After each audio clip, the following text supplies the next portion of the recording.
Um, I want to thank everybody for coming out this evening. I know it is Sunday and it's kind of a family day for people, but you know, when we can get a good speaker to come in and talk to our group, we need to have them here. And this is before the August primary. We do have a few school board members that are running on the primary. And I'll be introducing a few later on. Right now, I'd like to, if we could stand and do the Pledge of Allegiance, please. I pledge allegiance to the flag of the United States of America and to the republic for which it stands, one nation, under God, indivisible, with liberty and justice for all. Thank you. I'd like to give a thank you for helping putting this on today and together. And our central committee is comprised of really myself, Dort Goodman, who is our co-chair, Dort's over there, and Jack Wilmuth, who is our treasurer, and Ann Mosier. And Ann, where's Ann? She's in the back. Okay. Ann Mosier is our secretary. She's been secretary for a few years. Yes. Yeah. Ann is very active in the community and does a lot of stuff, a lot of things for a lot of different organizations. And but putting this together is a big part of what their help is, and it's the central committee. I also want to thank the spouses, especially my wife, who also helps me kind of keep organized. So, and that's takes a lot there. Okay. I also want to thank, we got a county commissioner here, that Dylan Time, and his wife, Nicole. Okay. And we got Jason Cook and Marcy. Jason and Marcy here, county commissioners. A representative, Randy Garber, Randy and Kay, over here. And then I also want to go through and we sent out certificates to our committee people. And I kind of wanted to make this and make sure that we recognize our committee people, because they are the backbone of our whole organization. Without our committee people, you know, they're the ones giving us insight on what's going on. Some of the duties of the committee person, of course, if there is an elected official that resigns or passes away while they're in office, it's up to the committee people to come together and go ahead and vote for someone to replace that person. And that's for your judges, your county commissioners, your sheriff. Last one we did have to do was our sheriff when Dave Meade passed away. This is a few years ago. And Rich Vernon, we chose Rich Vernon at that time. And since then, Rich has always won re-election. So that's some of the duties of the committee people. And it's also to be the person in that precinct or that township that they're in to kind of give us guidance with the central committee as far as who's who's voting or who's that we can invite to these organizations, to keep informed on what's really going on in our county politics. Not only county politics, but our whole state politics and whatever. And committee people, you're here because basically you want to be here. You want to learn about what's carrying on in politics, and you're concerned with our government and our county government and our city and our county and our state government. So I want to go through the list of our committee people right now. First of all, we have Roy Claycamp is our committee person from Adams Township, and I don't see Roy's here. Berwick Township, we got Dennis and Dort Goodman. Gilman Township, Paul Gudenkoff in Gilman Township. Grenada Township, Doug Renier, Doug, and then Tina Weiner, okay. And then our Harrison Township is James and Frida Dobbins. That's Harrison Golf. Home Township is Brent and Kara Ronnebaum, and I don't see them here tonight. Illinois Township is Eileen Inicky here. Mitchell Township is Jim and Anita Wright. I see Jim. Jim's here. Nemaha Township, we got Nathan Knapp, and we got Judy Korber, and Judy's here. Neuchatel Township, Emmett and Mary Cook, right here. And Rock Creek Township, Luke Scobie, over here. Washington Township is James and Ann Mosier, here. Wetmore Township is Janet Souther. Janet's here, okay, thank you, Janet. We got Sabetha First District Committee persons. I don't have anybody listed there. Sabetha Second District, we got Michael Batchelor is here. And Vicki Mosier also is in that group. Vicki's not here. The third district is held by Martin and Sharon Mishler in Sabetha. And then fourth Sabetha is Stan Kine. Stan and his wife Donna.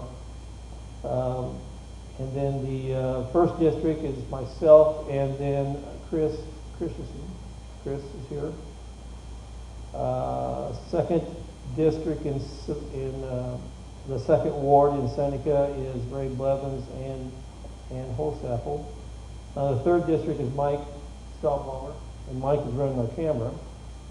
And Mike's been, I'll just give you a note about Mike. Mike's been doing this for, I don't know how many years, at least 10 years. And he seems to be running the camera. He does a good job. In fact, if you went onto our website, you've probably seen some of the interviews that I've done in the past when we did for sheriff and the county commissioners. Is Mike ran the camera, and he does all the editing and puts it on the Seneca television, and we'll also put it on our websites and everything. Does a good job. So I want to thank every one of the committee people for being here. I think it's great. If anybody wants to say a few words about what they feel we need to be doing as far as politics, hey, I've got a microphone here.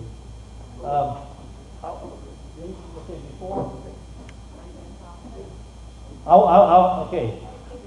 I want to go through now introduce the school board members. Now, we sent out a list of invitations to a lot of the school board members and the city council members that were running in this coming election. And as you know, every 2 years we vote for new school board members and new city council members. It's on the uneven number of years. On the even number of years we'll have, of course, the state representatives, and our state senator has a 6-year term. So that depends on where that falls. And then this next year we're going to be going into our races for state people, such as our state treasurer and governor, secretary of state, and those people that are running on the state level. So that'll be on this next year. I've got Michael Austin, who is running for our state treasurer, is here, and he will be speaking after dinner. So I won't introduce him right now, but after dinner. But right now I want to introduce school board members that are going to be running, that have been thrown their hat in the ring. And that was Troy Lewis. See here? Troy was going to be here, but we also, but we have, let's see. Yeah, Doug. Doug, you're running for school board. Yeah. Would you like to say a few things? Yeah. Sure. Microphone is all yours, Doug. No, I'm excited to be here. I'm excited to be here. I have to thank a few people first. Ray, he just appointed me and Tina as a precinct member, so we're excited about that to represent Grenada. And Tina and I have been talking for quite a while here. And the other one I'd like to thank is the Nemaha County Concerned Citizen email chain that's been going on, because without that I wouldn't have got that poke in the rib to just go ahead and say yes. Get on the school board thing. So, but school board thing, really, I don't know what I'm going to get to do. I'm only going to be one of 7 votes, but I know my voice is going to be anti-critical race. We're not, anything we can do to say, listen, we are all equal people. We are under one flag. We need to stop this multiple flag stuff that we've got going on in our country. And everything I'd want to do is do that. I get a little active, not a little active. Occasionally I'll post on WIDW because they always put in some weird headlines. And one of them was, should we have our teachers teach LGBT rights to the students? And I thought, my first thought is, what rights do LGBTs have that I don't? And why would we have to teach anything? Because everybody has the same rights in the United States. So based on those 2 things right off the bat, that's the first 2 things. I'm going to do everything to keep one nation under God in our schools. Thank you. Thank you, Doug. Is there anybody else running for school board? Anybody want to run for school board? We can probably get you signed up later tonight. Right now, I want to also mention a little bit. We have a group of guys here that started the Nemaha County Freedom Alliance group, and this happened here about 3 or 4 months ago. But I'd like to have one of the guys come up and talk a little bit about the Freedom Alliance. It's not part of the Nemaha County Republican group, but it is an organization that is kind of getting things started here in Nemaha County. And it's nonpartisan group.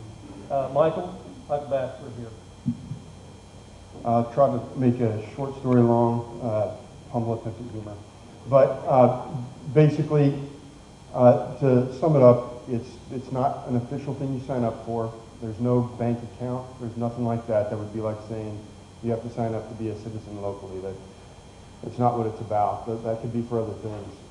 And it's kind of recognizing, I think, just from our perspective, that for decades we've had one pillar of a 4-legged table gone, and you basically, people have been calling it a tripod, sort of, without actually saying that. You have, God, family, your work, and then your extracurricular stuff as vocations.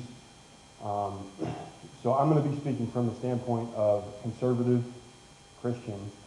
It's not restricted to that by any means. It's really kind of getting back to being citizens, and you can disagree. So I'm not going to knock somebody because they want to be on the other side of the aisle, but I am going to knock somebody for being what we call a leftist today, because that seems common. Yeah, we've had that civic duty corner gone for a while, and we call it politics, and then we say we don't talk about politics, don't talk about religion, and then everything becomes religious or political, and then you don't talk about anything. So then you end up talking about 0 issues that you really need to be talking about. You're not actually addressing them. And at that point, you're not actually a community that's learning about each other and managing the community. And if you're not doing that, you're not a representative, republic.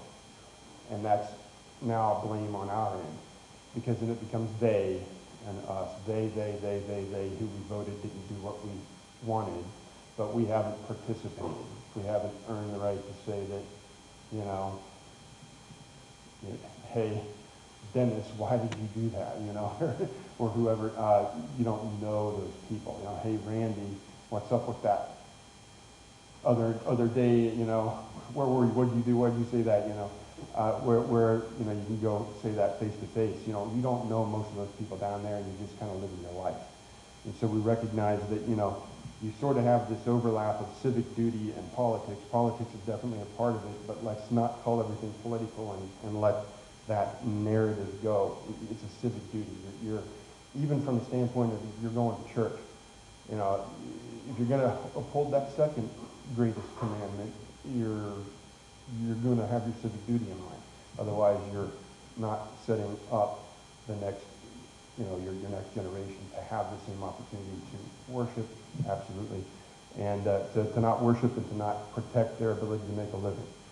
So now let's get involved, and that's the civic duty side of it. And it's not even beating up that we've got to be Republican. I mean, behind the scenes we'll do that, but you know, it's really getting involved and getting into the community, and it's pretty informal. So there's a lot more to learn about it. We're not going to get to that tonight. You guys can hear me, can't you? I usually don't need a microphone. My name's Chris Kroll. I'm the Brown County guy that's speaking in your meeting. The New Mohawk County Freedom Alliance started with just a group of guys that were interested in getting active locally, making change locally, and taking back our control and our rights locally. That's really all it comes down to. Like Ray said, we're neither Republican or Democrat. We have opportunities. We've helped some people get involved, with the school board issue. We've got a lot of good candidates running this year. So if you didn't like all the candidates the last go around, hopefully you have something to choose from. If you guys would like to learn more about it, you can visit our website or come and talk to pretty much anybody over here at the table after we're finished, and we can direct you to the right place to go ahead and get involved outside of here. Thank you. Real quick, Luke Scody, Sabetha, Michael talked, they both talked about getting involved. No offense, but a lot of you here to be my grandparents. And it's just the way it is. And we've all got young kids, and I decided to become politically active at about 11:30 at night on November 3rd when Fox News called Arizona Joe Biden. I knew right then the fix was in, and I knew that the country that my kids are going to be growing up in is not the same country that I grew up in, let alone the country my parents grew up in, it would be better. So here I am. I'm just involved. We're trying to do things and just become engaged in what our Constitution allows us to do as we people. So, because it has not been that way for a long time, and we're getting further away from it. Yep. Yeah, so we didn't even know about the precinct committee men and women too much. It was that kind of passive deal, and then we learned about it. And we're like, well, that's where it starts. Luke and I happened to have open spots, so we took a spot, and kind of going from there. And then it does become political. It's okay. Who's our elected officials? Now let's know them, talk to them. If we like them, let's support them. If we don't, let's primary them. Now, just realize, we're going after people who we don't want. Enough of this, gentleman's club, it's not how you operate. We're going to be proper, or whatever that narrative is supposed to mean, and we're going to let that person stay. If they win, then so be it, but we're not going to just let them go with a fourth vote, if we don't like them. And then, you try to vote in somebody you want. And that's representative government. And you go after things. Is it about the kids in the school board? Yes, but people are assuming that's the only thing that we are there for. It's not. It's everything. It's running the money better. I'm interested to hear what Michael has to say tonight. It's having an attorney general with the character and the grit. There's a reason why Texas AG sued Wisconsin, whichever state it was. It's because he had the grit to actually do it. Others wanted to, but didn't want to stick their neck out. It's every position. So then you can have the representative government back.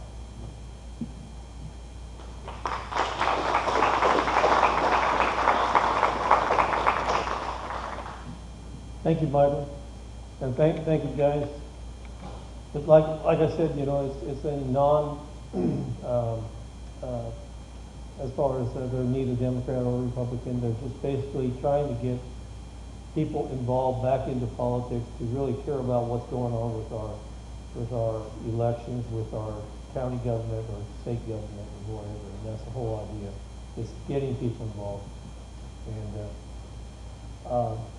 we're running a little bit ahead of schedule. I don't know if Jolene is, or Alan is set up right now.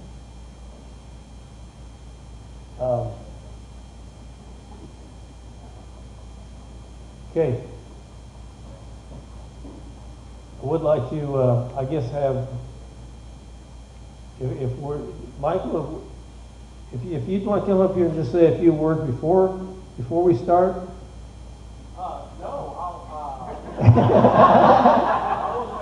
Okay, we'll wait till after dinner. Anybody else would like to say a few words?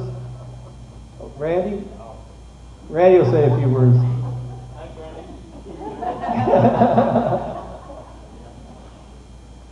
Randy's not prepared, you know, so he's just kind of getting off the cuff here. It's pretty hard even when I am prepared, so. There's one thing, and Michael touched on it. People that are in office, especially when you get to the state level, you know, we have 125 representatives. That speaker that's elected by the majority party has to come up with 63 votes. So he's got to reach. Republicans are very diverse, let me put it that way. It's not the Democrats that are diverse, it's the Republicans. Democrats vote in lockstep. Republicans vote individually. So he's got to get 63 people, most of the time it's all Republicans. So that's why we need these types of groups to find out who the conservatives are. Because they'll run as conservatives in their districts. And they'll go down there and they'll vote with the Democrats. So that's why we need people to be involved. And I hope we can get more and more of those in the counties. We have one in Brown, Nemaha, Jackson. I think Atchison has started one. Leavenworth. Miami County, I think, has one. Johnson County is looking for people. So that's the big one. We need that one really bad. Yeah. I mean, it doesn't extend beyond this county, but the more counties that have people like us, the more momentum you really do have. You can have those face-to-face meetings and get, you know, the real deal on people a little bit more. When, you know, somebody from Wichita is running the treasurer, and we actually had people down in Wichita, you call up Joe or Bob and say, hey, is that Michael Watson guy real or not? You know, and have your little, you know, you're not going to be voting for the senator from your own kind of emotion. But it'd be nice to talk to people, kind of like we're talking to each other, to know what's up. This guy, politician, or this guy, or girl. And we also have a group called United Voices for Kansas. I think they're in 103 counties.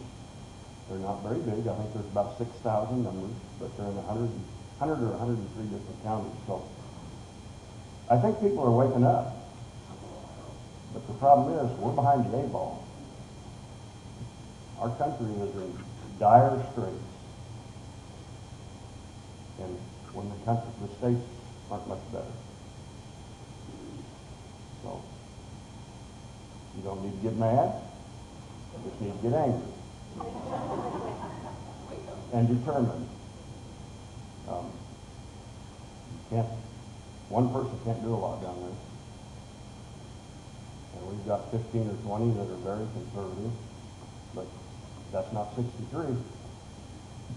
So sometimes he comes to us, sometimes he doesn't. We've got 84 Republicans, so he can ignore us. The Speaker can ignore us, which he does a lot. And he has to. He has to get stuff done. I mean, things. I say just don't pass anything, but technically all we have to pass is the budget every year. I say go down there and spend 2 weeks, pass the budget, and go home. But then we wouldn't cause so much damage. Anyway, things get done. Where can an average citizen call, or who they would call, that would make a difference to them? Well, here's the We problem. all feel like you can call somebody, oh, well, Yeah. I mean, you can call your representative, that's me, you know, but if you call another representative, well, where are you from? I'm from Sebastopol. Well, you're not in my district. You don't represent me. Huh? Well, no, it's not wrong. In representative government. That's right. You know, I just. I know, I understand, but I just feel like we're all fans, and sometimes we all listen to everybody that represents the state. I'm not saying don't call them, but be cordial and nice, and, you know, don't, if you chew them out, they're not gonna listen to you anyway. I have talked to people that are from different districts, and if they yell at me and call me names and cuss, I don't talk to them. You know, if they're nice and they want to, you know, say, why did you do this? I'll tell them why I did it. Question, Randy, it's pretty obvious that a lot of it, that our national representatives are bought off, paid for by lots of various entities. Does that happen in Topeka? I think to a point. I went down there, this is my 11th year, it's hard to believe it's been that long, but when I went down there, the majority leader took me in the office and he says, we have to make you bulletproof. And I said, what do you mean make me bulletproof? I knew what he was getting at, but I was playing naive. He said, well, we got to get you reelected. I had not placed one vote. And he seemed to know who I was. Well, he probably did know who I was because I told him, but that I vote conservative and that's how I'm going to vote. I don't care how the rest of the Republicans vote. But he said, I said, Harlan, I came down here to represent my district to the best of my ability, to do what I thought they would want me to do if they were here, how they would vote. And I said, and for everything I'll do that except for moral reasons. For moral purposes, I'll vote my conscience. He said, well, I didn't mean anything. I said, well, I'm just telling you. And I was a nice guy, don't get me wrong, he passed away now, but he was a real good majority leader. But I wasn't worried about getting reelected. And a lot of them are. They stick their finger in the air, and how does their district feel when they should be voting what they know is good for their district? As a state representative, do you have any contact with, like, say, Roger Marshall, Jerry Moran? Very little. Very little. Very little. You don't Here's know where we got in trouble. Here's where we got in trouble 100 years ago when we passed which amendment was it that caused the senators, the state senators, to be elected by the people. The original Constitution had the state senators elected by the state representatives. So we lost, and the state senators were there to fight for the states. It's not that way anymore. That was the whole balance in the federal government. When the U.S. House of Representatives represented the individuals, the two senators from each state represented their state. And if the House of Representatives thought they voted wrong and didn't like what they were doing, they recalled them. Can't do that anymore. Now, like you said, they get millions and millions of dollars to run a campaign. You can't hardly beat them unless they really, really mess up. It's hard to beat an incumbent anyway, but at that level, it's just almost impossible. I'm not trying to paint a bad picture, because I know who we serve. But we can't just step back and say, oh well, we've got to be active. We've got to be active, and I appreciate all those who's starting to stand up and at the local level. I mean, it's got to be from the local level up, too. It can't just be at the state level. Anyway, I've said enough.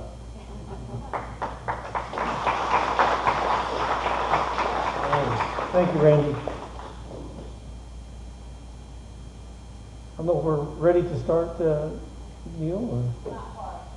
He's got some, just about ready to come on. No, so I'm just about ready. Right now, if we could have Dort, if you would want to come up, and she'll say the grace, and then we'll just give it a little bit of time before we go ahead and go through the line. Jolene Hunley is catering the dinner tonight. We're having smoked pork chops, so they're always good. And so anyway, she does a fantastic job, and her brother is out there grilling them right now. So, okay, Dort.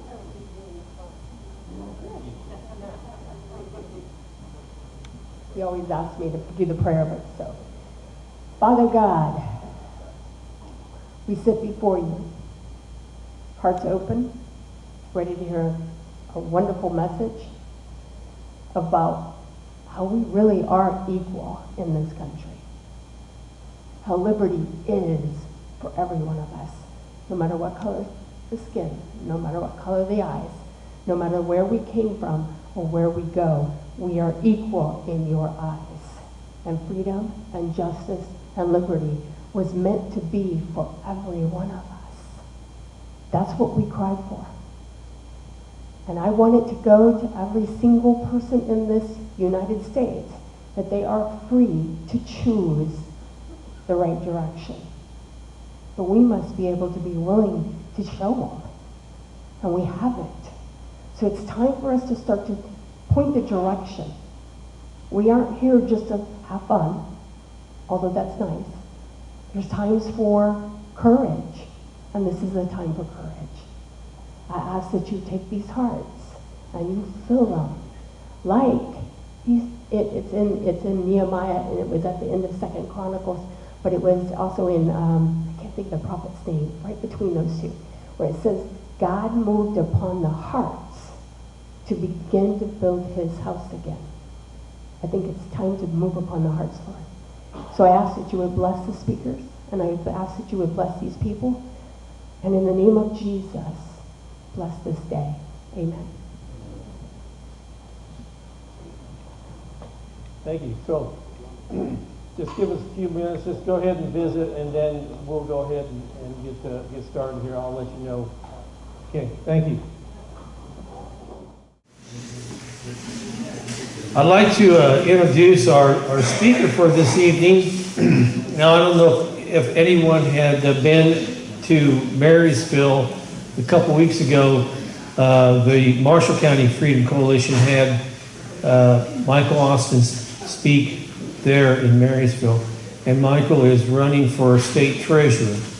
Now, as you know, of course, our state treasurer,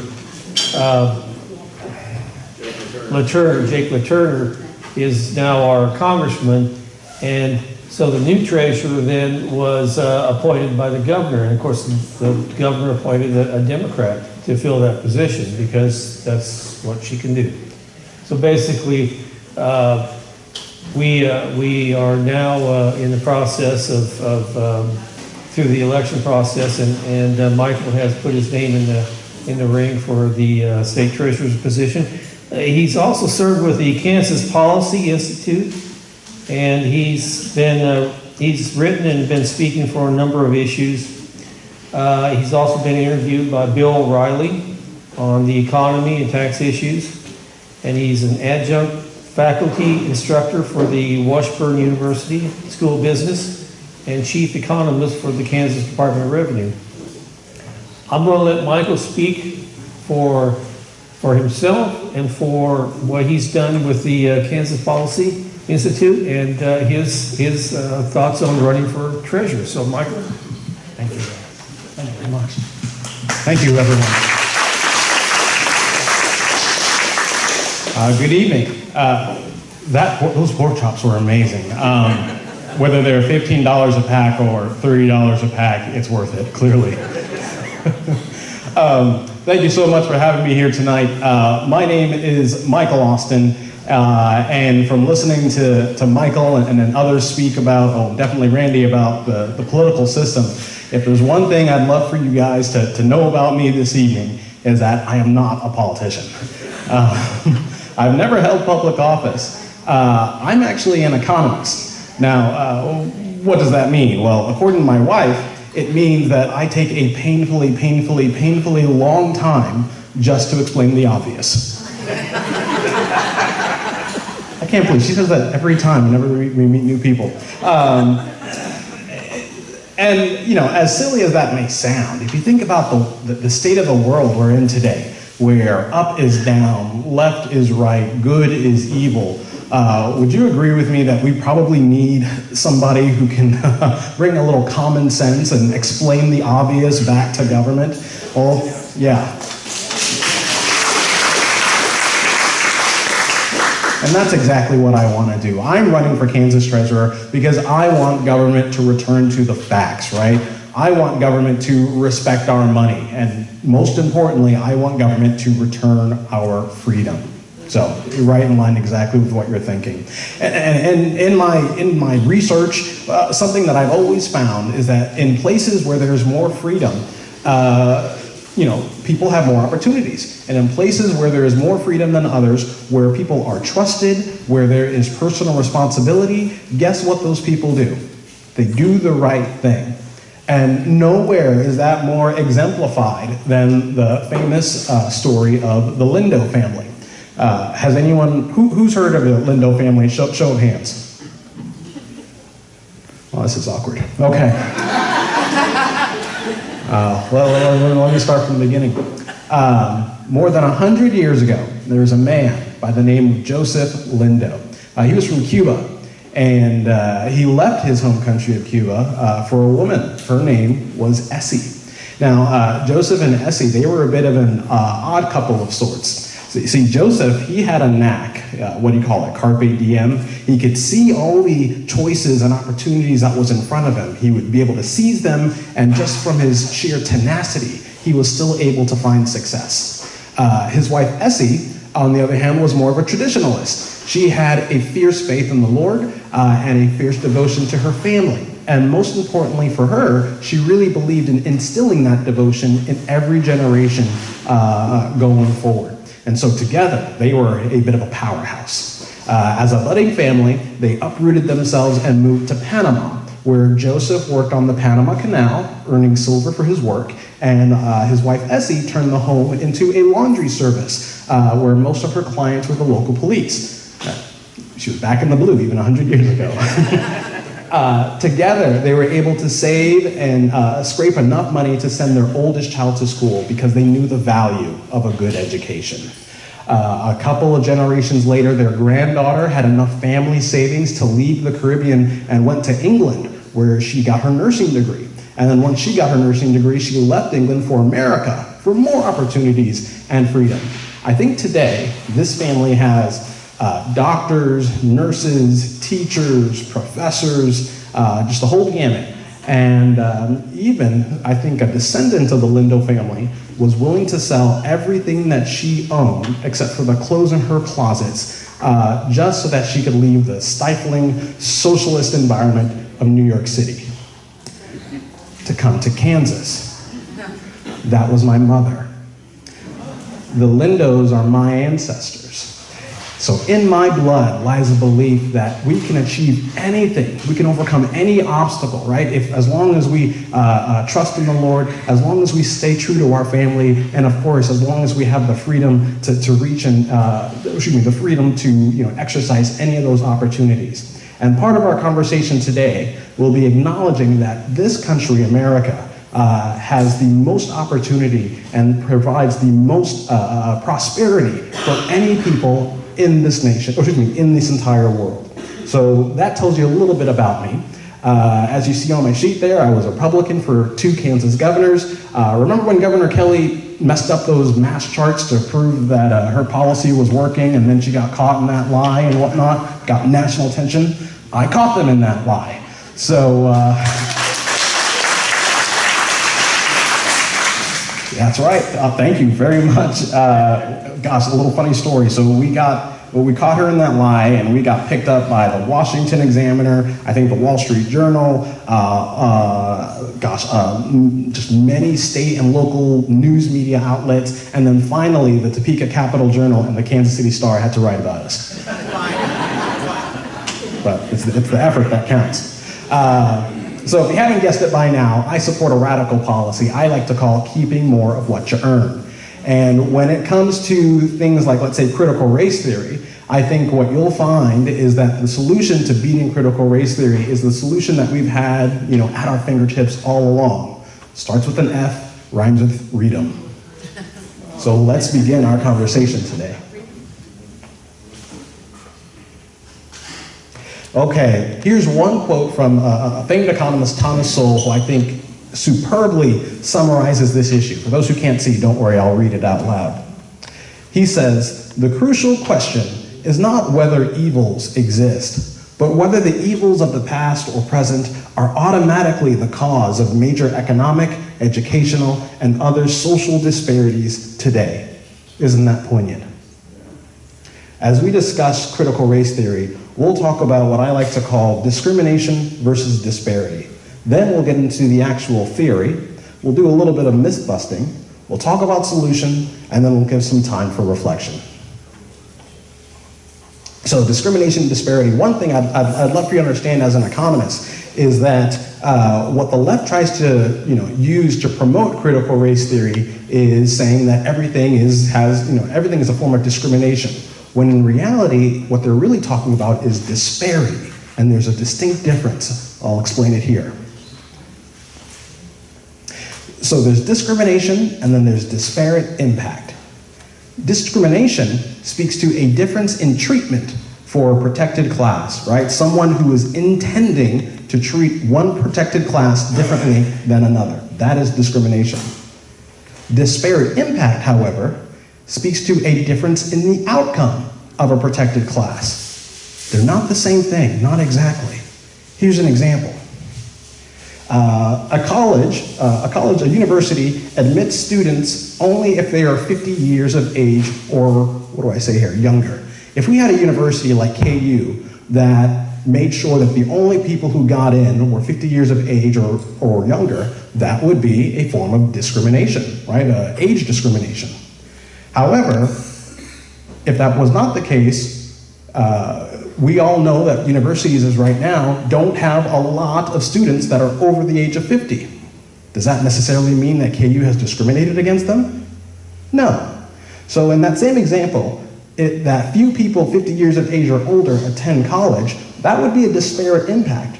What the leftists are trying to say is that for this example, the fact that fewer people 50 years or older are attending college, that has to mean that the schools are discriminating. In other words, the left are ignoring choice. Critical race theory says that the statistical differences among groups is enough evidence to suggest that there is discrimination, i.e. systemic racism. Oh, here's a good example. Let's see here. Did you guys know that 90% of all tornadoes in the world happen in America?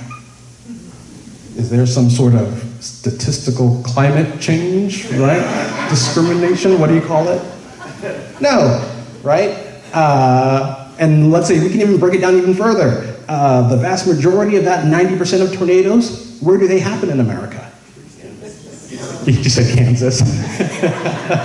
The Midwest at the very least, right? Does that mean the weather is discriminating Kansas against New York? No, that doesn't mean that. It just means that, in all the randomness, right, there are certain tendencies that seem to happen, but it's no one's fault, right? And let's do another example here. Let's see, how many of you are a sibling? Okay, how many of you are an older sibling? Okay. I'm going to see if I can ask this question without making anyone upset. Okay, if you're an older sibling, do you make more money than your younger siblings? No? Do you think your, let's see here, you said no? Who said no? I want to see that. Who said no? Oh, you guys are lucky. Well, what about, let's see here, when you look at the Apollo 13, not 13, one of the Apollo missions, almost every Apollo missions, the vast majority of astronauts that go on those missions are firstborn children. Why is that? Right? How about this? If you look at national merit scholarships, the vast majority of those scholarship winners are firstborn students. Are parents discriminating the firstborn against the second or thirdborn? Or is it that, parents naturally put a lot of attention into their firstborn child and then naturally get tired about putting that same level of energy, and so they say, look, you're going to have to help me out on this second one here. Not saying, of course, the second-born child is naturally behind, But it does suggest that just because you live in the same household, right, under the same teachings, doesn't mean that you guys are both going to grow up and live the exact same life. Even for twins, that's not possible, right? So this goes to show that there's a difference between discrimination and disparity. So let's actually talk about critical race theory. Critical race theory is a branch of, quote, the traditional and critical theory, unquote, which is developed by a Marxist-aligned Frankfurt School in Germany. This was done in the 1930s. In other words, it's a wolf in sheep's clothing, because we all know what Marxism is, right? Translation, it segregates society into two groups, virtuous victims and, what do I say here, evil oppressors. Now, the evil oppressors are the predators. They will always be the predators, and nothing that they will ever do will be considered good. The virtuous victims are always the prey, and nothing that they ever can do will be considered wrong. Critical theory divided us by economics, Marxism, right? You had the workers versus the bourgeoisie, right? The capital owners. Critical race theory does the same exact thing, except it's white people versus everyone else. In other words, just like Marxism, it says envy plus rhetoric can give us social justice. So the issue with critical race theory, or among leftists, is that they say that because outcomes differ greatly among individual groups, it obviously poses many different reasons to why. Now, 100 years ago, people, in order to answer this question, why is it that individual groups have such different outcomes? 100 years ago, they said, well, it's because those who are less fortunate are genetically less capable. That was the racist argument, right? Today, what are they saying? Today, they say, well, those who are less fortunate are victims of other people. Progressives are at the forefront of both ideas. Isn't that a coincidence? The racist argument of 100 years ago that says that because of the color of your skin you were genetically inferior, right? Those same individuals are now saying that because of the color of your skin, right, you are made inferior, right, compared to other people. Progressives were at the forefront of both of these answers. Let's talk a little bit about myth busting. Let's myth bust some CRT. So the New York Times 1619 Project, has anybody heard of that project? Yes. Okay, it's the most vaunted critical race theory work and a horrific injustice on American history. So for example, it claims slavery is uniquely American and that systemic racism keeps black Americans down. That is not true. Slavery is not uniquely American. Slavery is a uniquely human ill, a human evil. It's been around since time immemorial, right? We find Africans enslaving each other. We find, let's say, the people from the Middle East enslaving Europeans. We find, of course, the Western countries enslaving Africans in the early 16, 17, and 1800s. There's nothing uniquely American about it. In fact, another one that they say is that the Revolutionary War was a disruptor. They say that the slavery is uniquely American. That is also not true because the Revolutionary War was a disruptor of slavery. For example, we learned in our history books that during the Revolutionary War, both the Americans and the British offered freedom to African slaves if they would just fight on their side against either the Patriots or against the British. Both the British and Americans offered freedom to African Americans. That is not saying that slavery isn't uniquely American. It says that freedom is uniquely American. Additionally, we wouldn't be able to abolish slavery if it was not for the Declaration of Independence, claiming, of course, that all men are created equal in the eyes of God. Second, if we want to talk about systemic racism keeping black Americans down, then why is it that black income growth in the 1900s grew higher than the overall American economy? If there is systemic racism, then that means the closer you are to the times of slavery, the worse, you should be performing. But that was actually the opposite. What we actually found was after slavery, after Reconstruction, income in the African American household actually grew faster than the American economy. Why? Because they found and had the options for more opportunities and more choices to see their incomes grow. What's interesting is that black poverty, murder, teen pregnancies were all on steep declines and then suddenly reversed in the 1960s. War on poverty right there, Lyndon Johnson. And that's not just uniquely African American. That's actually among almost all groups, right?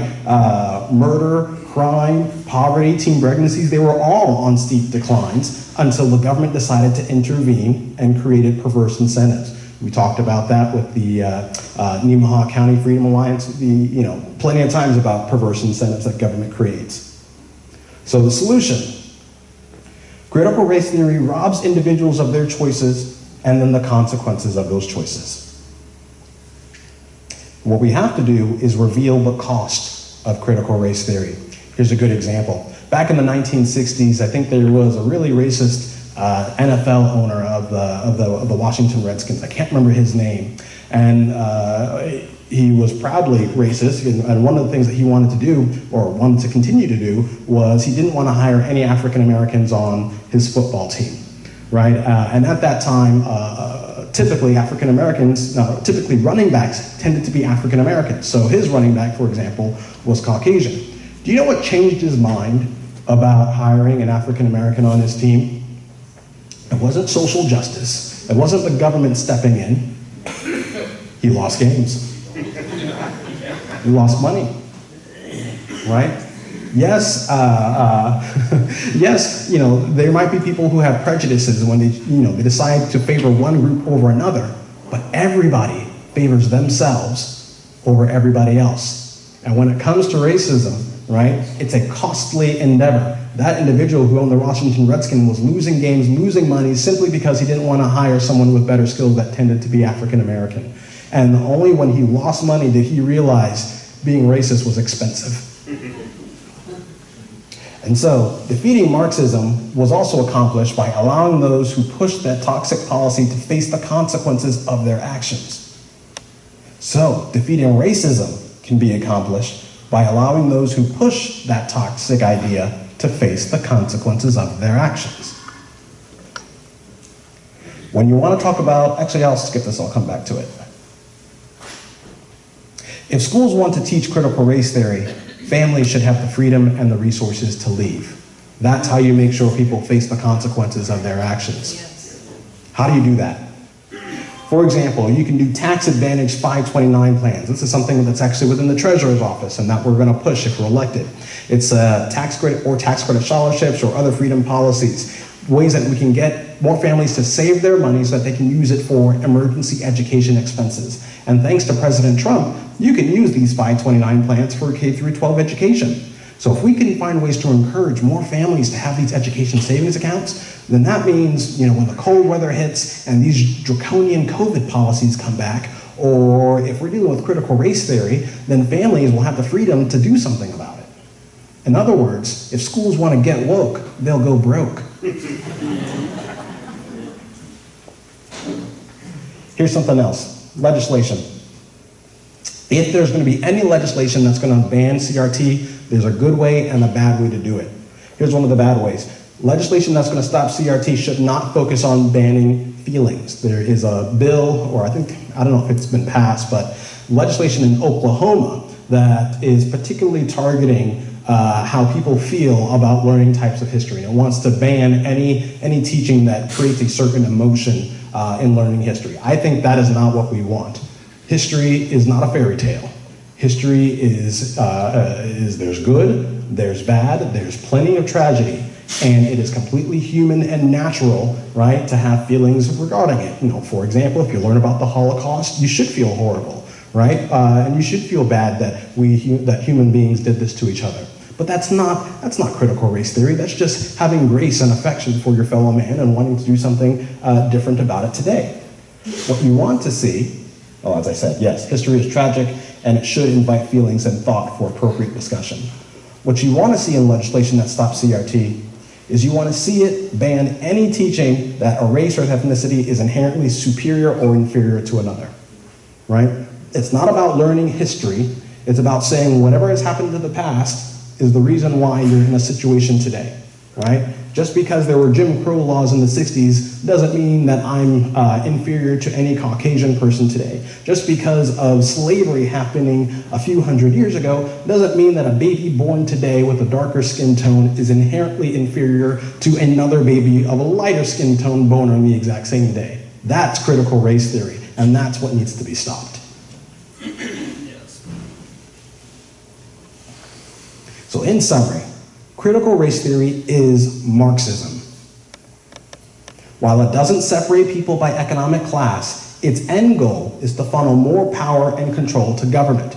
If you are always considered a victim, if you are always considered someone who will never be able to change the outcome of their life, then that means the only solution for you is to give more of your freedom and power and resources to government.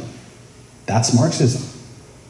So in its wake, it rewrites history, it ignores reality, and it will break down the family unit. The only solution is to set people free and ensure that children learn academics and not activism. One more thing I want to touch on. I wrote this article for the Wichita Eagle. This must have been the end of May. And it was on a perspective of critical race theory. I titled it A Kansas Black Man so that we get some people on the left to actually read it. A little bait and switch, yes.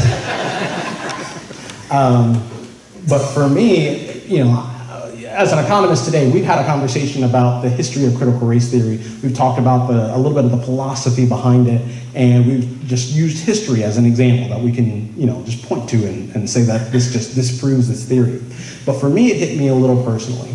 I am married to a white woman, and so our children are biracial. Now, I can be as academic and scholarly as I want to be, but how do I, as a parent, right, talk to my son, Oliver, and tell him that his mother, just because of the color of her skin, is an evil oppressor? That's reprehensible to me. And so I wrote this story for the Wichita Eagle, just saying how fundamentally, critical race theory can destroy families, not just because, of interracial families, but any type of family. And it promotes, a loyalty to government instead of to your faith or even to your parents or to any of your family members. And in thinking about, the fear I have for my children, I came across this blog by the Notebook Cafe. So I'm going to end our presentation on this. He says, "Don't feel sorry for fear for your kids because the world they are going to grow up in is not what it used to be. God created them and called them for the exact moment in time that they are in. Their life wasn't a coincidence or an accident. And so raise them up to know the power they walk in as children of God. Train them up in the authority of His Word. Teach them to walk in faith knowing that God is in control. Empower them to know that they can change the world. Don't teach them to be fearful and disheartened by the state of the world, but hopeful that they can do something about it. Every person in all of history has been placed in the time that they were because of God's sovereign plan. He knew Daniel could handle the lion's den. He knew David could handle Goliath. He knew Esther could handle Haman. He knew Peter could handle persecution. He knows your child can handle whatever challenge they face in their life, and He created them specifically for it. Don't be scared for your children, but be honored that God chose you to parent the generation the generation that is facing the biggest challenges of our lifetime, and rise up to the challenge. Raise Daniels, Davids, Esthers, Peters. God isn't scratching His head wondering what He's going to do with the mess of the world. He has an army He's raising up to drive back the darkness and make Him known all over the earth. Don't let your fear steal the greatness God has placed in them. I know it's hard to imagine them as anything besides your sweet little babies, and we just want to protect them from anything that could ever be hard on them, but they were born for such a time as this. So, thank you very much.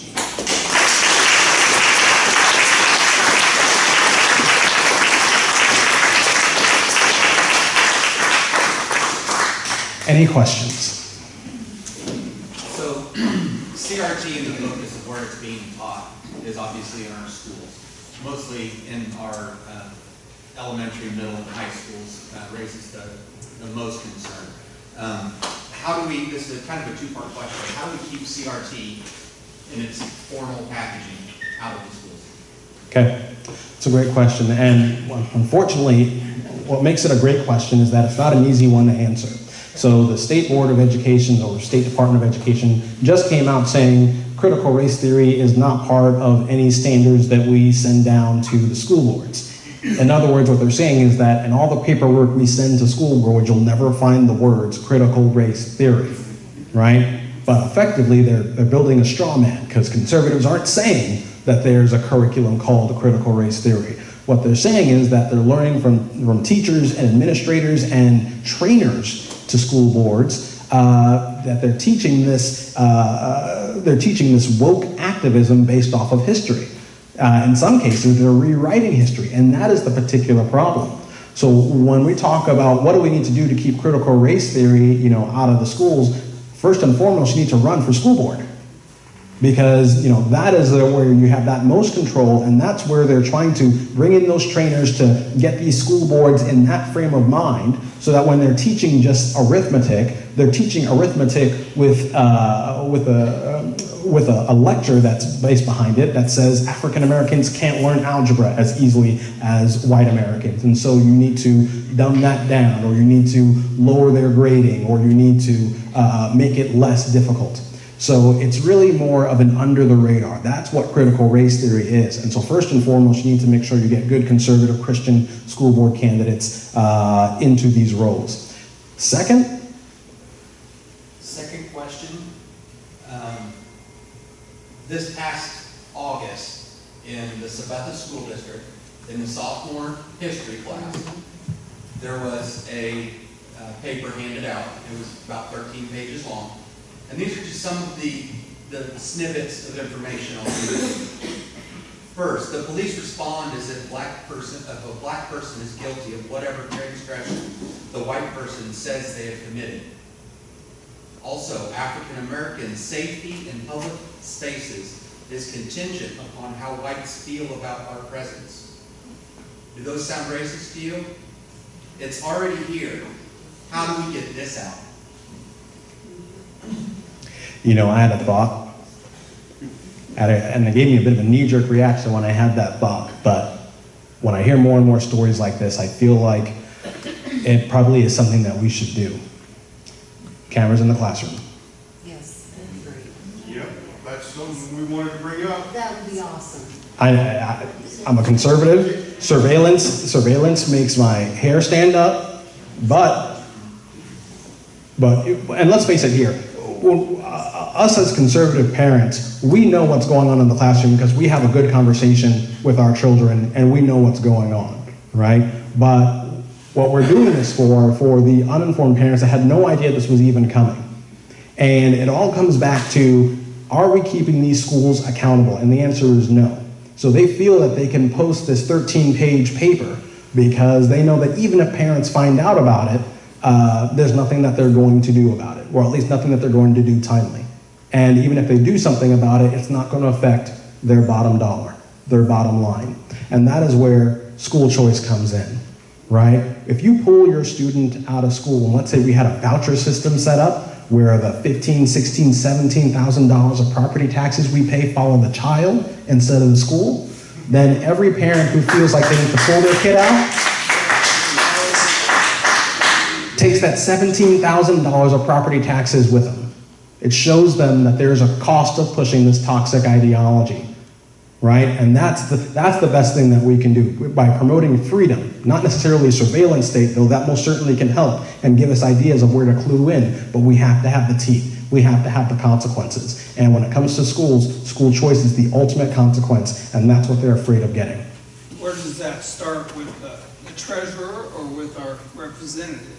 To follow the money following the child. Fair enough. So first thing that the treasurer's office can easily do is encourage more families to have 529 accounts. So these are tax advantage education savings accounts. They're not the property taxes you pay, so it's money that you put into this account that you can have for emergencies. If more families had these education savings accounts, then when schools closed, families would have the money to take their kids out and get a tutor, or take their kids out and put them in a private school. So that's one quick option that we can do.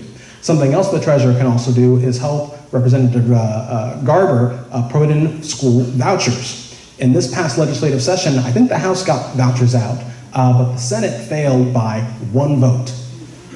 And if we had had a conservative Kansas treasurer that believed in school choice, maybe that 1 vote would have been the difference, and we could have gotten that turned around.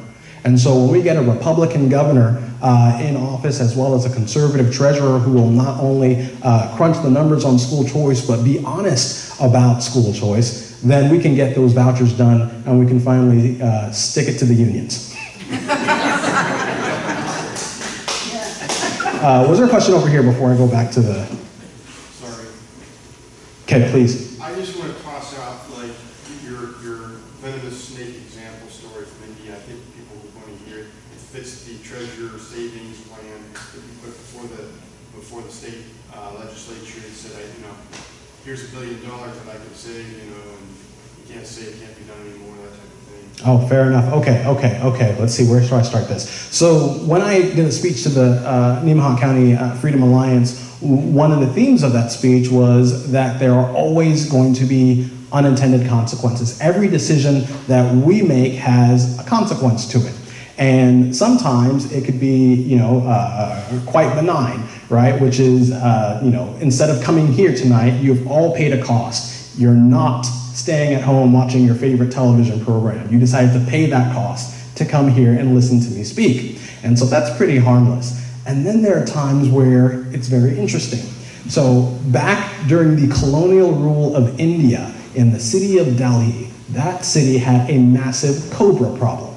Venomous snakes completely littered the streets. People were getting bitten, people were getting sick, people were unfortunately passing away.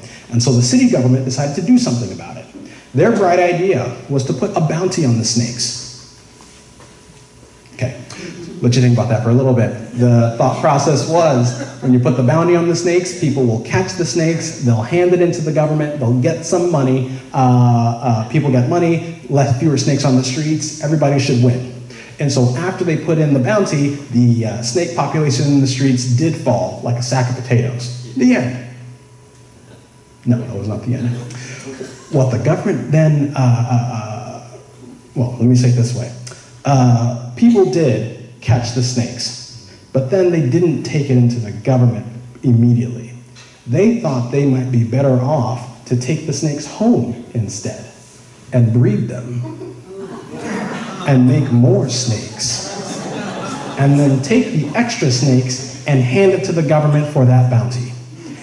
And so the government then realized they were paying the same bounty year after year after year, the same total amount, but they'd go outside and there were no snakes in the street. So eventually they realized what people were doing, and so naturally they ended the program. But that didn't fix the problem either. So you had all of these households with, who knows, dozens of snakes in their home that was worth a bounty per snake, and now worth absolutely nothing. What did people then do? They released the snakes back out into the street. And so the city of Delhi had more venomous cobras after a bounty, after the government got involved, than before.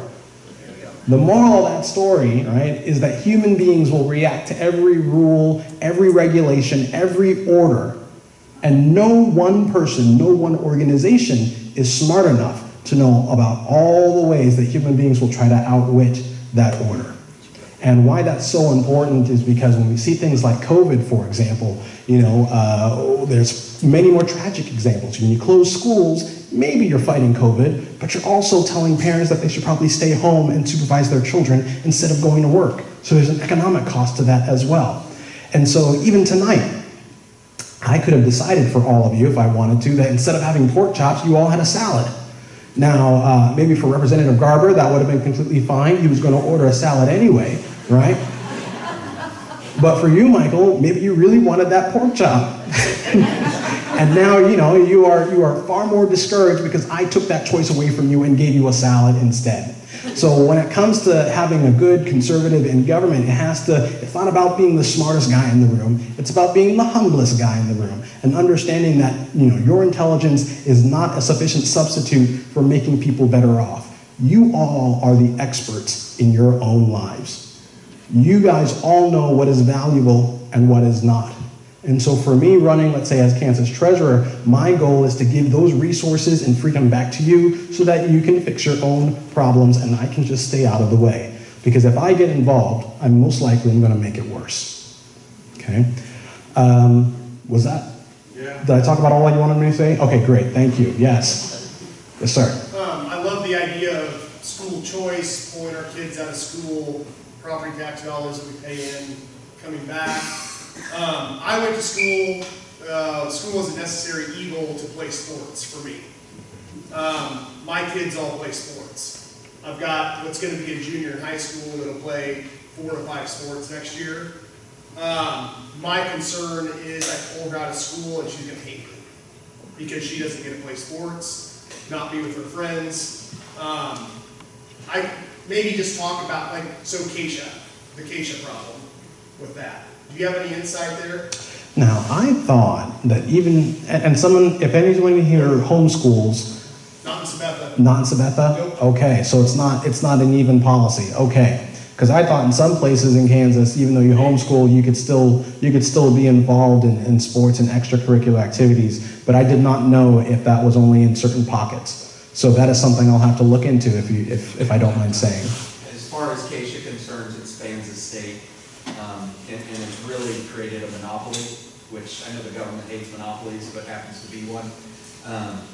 And that is a big draw. I know people that have actually left small town rural America to metropolis areas so that their kids could have those extracurricular activities because they could not get those in school because they decided to stay home and teach their own children. I see, so that will have to be something that'll have to be addressed, so thank you for that. Thank you.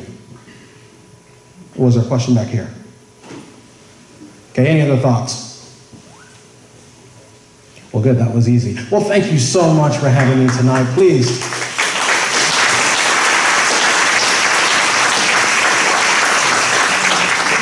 Speak a little bit on the Kansas economy and kind of what you're seeing as far as down the road, as far as coming up in this next year or so. I know we've gone through a lot of stuff with the PPP payments and all that, and that has put some money into the economy. But as far as into people's pockets, as far as the unemployment rates and everything, what do you see in the future? I am quite concerned, not just about the Kansas economy, but the national economy, because I feel that lockdowns, well, when the lockdowns first came down, I thought that they were the equivalent of taking a sledgehammer to crack a nut, right? Where it was, a policy that was way too blunt, not necessary, creating untold amounts of collateral damage. Today, I now know that lockdowns could be like a sledgehammer cracking a nut, except you missed the nut. And the collateral damage that we're seeing now is not only immediate, but persistent, and then creating even other types of consequences that no one could have ever foreseen. So, easily enough, there's an economic consequence of people losing their jobs. And even today, we have yet to recover from losing 130,000 jobs in that 1 month the Governor Kelly decided to institute a lockdown. We haven't recovered from that. And yet, at the same time, job postings are 43% higher than what they were pre-COVID. Businesses want people to come back, but they can't find people to fill the jobs. Why is that? I think another unintended consequence is that by and large, we have gotten really comfortable staying home. Are they still drawing unemployment? How do they make it? And definitely drawing that unemployment and getting all those federal relief payments make that choice a lot easier to deal with. And I'll be honest, I like that too. It doesn't necessarily mean I'm lazy. It doesn't mean that any of you are lazy. You're just, defining your cost and benefits, and clearly it's beneficial for you, for most people, to stay home. I see that trend as well. I love spending time with my son and devoting more time to his learning or playtime or things like that. However, we unfortunately have, when we're going to be trying to push people to get back into work, I am worried that by and large people are going to reject it. I worry that by and large it will be the new normal. And it will all stem back to the disastrous draconian policies that we put in place a year ago. So for certain states like South Dakota, they acknowledged that, they saw that coming, they realized that, and so they never locked down, and then they never took the federal unemployment money, right? And then they, continued to push policies that would get people back to work. In Kansas, it's drastically different. With Governor Kelly at the helm, she has, prolonged the Kansas recession longer than any other Midwestern state, and created a whole different slew of different other problems. And I worry that Kansas, while is poised to grow, will take a much longer recovery than other places in the country. Most of us in here can remember the 70s and the 80s with the inflation, staggering inflation, and what it did to people and businesses. What's your prediction on the inflation rate? Do you, I've heard the federal government has said that it's in the near foreseeable future it's going to begin dropping, but there are others that say differently. You're an economist. What do you predict inflation is going to do? Are we going to go back to the times of that 9 and 10% inflation and what it does to family budgets and businesses, or not? Okay, so you've asked an economist to predict something. There's a reason why God created economists. It's to make weather forecasters look good. We won't hold you to it. I'm sorry, I cannot make that prediction. What you're ultimately asking me to do is to predict the actions of politicians. And I can't do that. And I'm not even going to try. But what I will do is speak to the facts. And when it comes to the facts, inflation is a tax. It's a stealth tax. Let's say, for example, we closed the doors here and we ran our own economy, so to speak. Some people built furniture, some people made delicious pork chops, other people provided services to another, and then we all, bartered and traded some currency to get that done. If I had if I was a magician and able to snap my fingers, right, and say we all had $100, then that means that we would all have $100 of buying goods and services, and we would have to figure out how much we would have to get by on with that $100, right? What if I snapped my fingers and added 2 more zeros to that? So instead of it being $100, everybody had $10,000. Would you be any better off than her? Than when you had $100 each? No. No. If I snapped my fingers again and said, now you all have $1 million, are you still better off than anybody else in this room compared to when you all had $100? No. You can buy more stuff, but you're not better off than anybody else, right? Here's how inflation works. When we're talking about the Federal Reserve, they do the exact same thing when they print that money. They're giving people more money. However, it's not like snapping my fingers and everybody instantly having more money in their pocket. Naturally, in this imperfect world, some people get that money first. So if, for example, we all had $100, but for this half of the room, I gave everybody $10,000, and then maybe said, tomorrow, I'll give the other half $10,000, then this group has an inherent advantage against this group. This group could collectively buy more goods and services, right, than this group can. And that means that they will accumulate more goods and services, and these guys effectively have been taxed. Because you, Mike, can't barter with Randy because you have much fewer dollars than he does. It's almost like you're being taxed out of that market. And that's how inflation works. When you think about the Federal Reserve spending that money, who spends it first? The government. They spend that money before anybody else has more money in their pockets. Then who spends it next? The banks, right? And then it goes to big businesses, then maybe politically connected businesses. By the time the money comes down to the average Joe or Jane, everybody else has already spent their extra money. And that's how the prices rise. They've already bid on more goods and services and raised the prices up before you get the extra dollars. And guess what?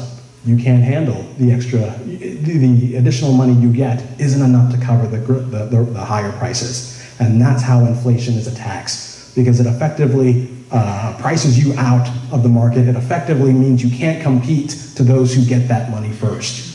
And that's why the Federal Reserve, in printing so much money, is such a danger to the economy, because it rises prices, and then for the average Joe or Jane out there, we simply can't keep up. Does that help? Okay. You mentioned unemployment a little bit.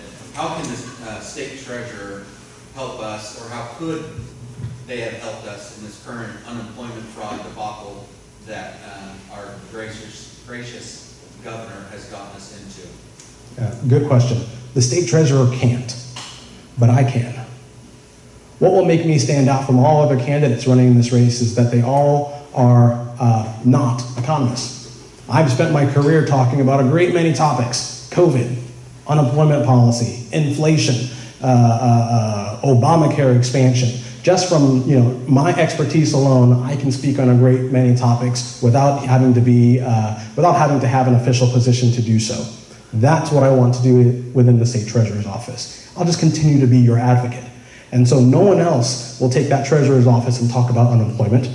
No one else will take that office and talk about rising inflation and how we can grow the economy. No one else will take that office and talk about how the budget is too big and ways that we can cut that budget and save people some money. But I can, because I've already done it.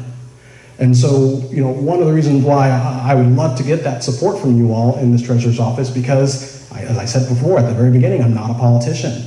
I'm an economist. And I think it's far past time we had a government and at least a government office that speaks to the facts and will always be that taxpayer advocate no matter who's in the legislature or who your governor is.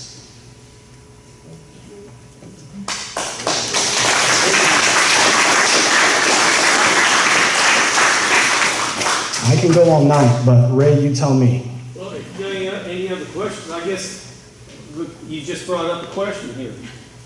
What would you cut? What would you cut and what would you put money into in order to grow our economy? Next question. I'm kidding. I'm kidding. I can figure out, well, let me say it this way. Yes, I can probably say you should probably cut X, Y, and Z, but that's my opinion. What's most important is the process. So as an example, when there's a private company that makes a mistake, right, and upsets the people it's supposed to serve, what happens to that private company? Loses money, right? And if it loses enough money, it goes out of business, right?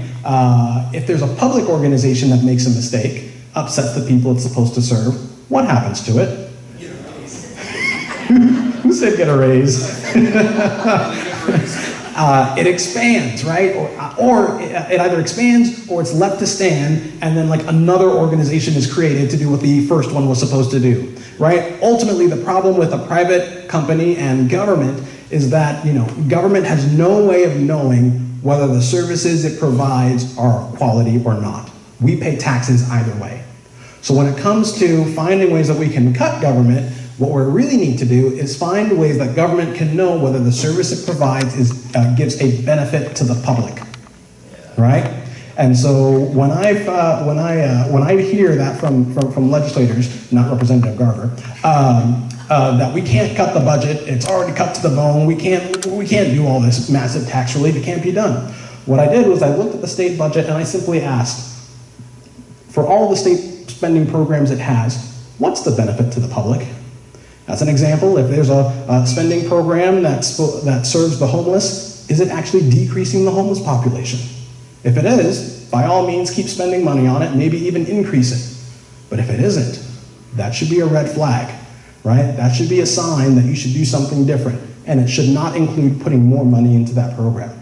So we implemented this, what we call performance-based budgeting, right, into education and into non-education spending items, and we found that you could take about $900+ million of waste without having to reduce quality government services. Why? Because we knew that these particular services weren't benefiting the public. They say quality? They say quality, so it helps. Well, then you prove it, right? And so you assign, right? So you assign a spending program saying, you know, like we said with the homeless population, you need to decrease the homeless population. Then after a year, did you do it? And if you didn't do it, then that means you need to do something different. And then you can go to the public and go to the people and say, look, we have this money that we're spending in this homeless population, but it's not decreasing the population at all. I suggest we take that money out and maybe put it into a program that is working. And so it's a good message that should serve both Republicans and Democrats. If you're a Democrat and you want more money into a particular program, make sure it works. If you're a Republican and you want to find places to cut, look for the programs that are not working. And then you message it to the people. And so I've already written a budget based off of that same process. And all I would do as Kansas Treasurer is say, look, this budget is massively big, let's cut. Here's the way that we can do it, right? Doesn't mean you have to follow it to a T, but it does mean, right, that there are no excuses when it comes to why you can't cut the budget. And then you all final people would simply just have to hold your electeds accountable. But you know, and you can say, Michael Austin said that this could be done. And he actually wrote a paper and a report saying how it could be done, and he showed us the numbers. How can we get us there?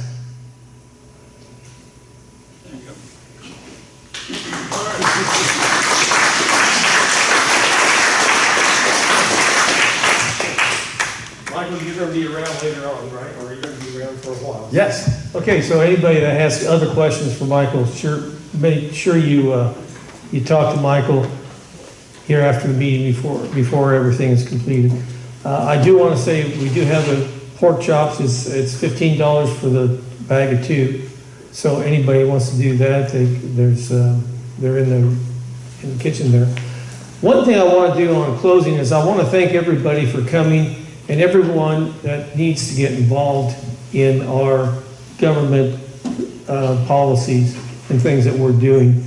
One of the main things is to do some letters to the editor, do some things in the newspaper, do some things on Facebook or whatever, and make your opinions known as far as such as the school systems. You know, we've got the school board elections coming up.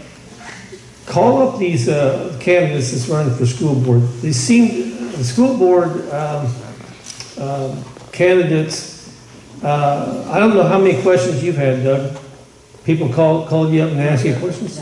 Not yet, but you know, you will.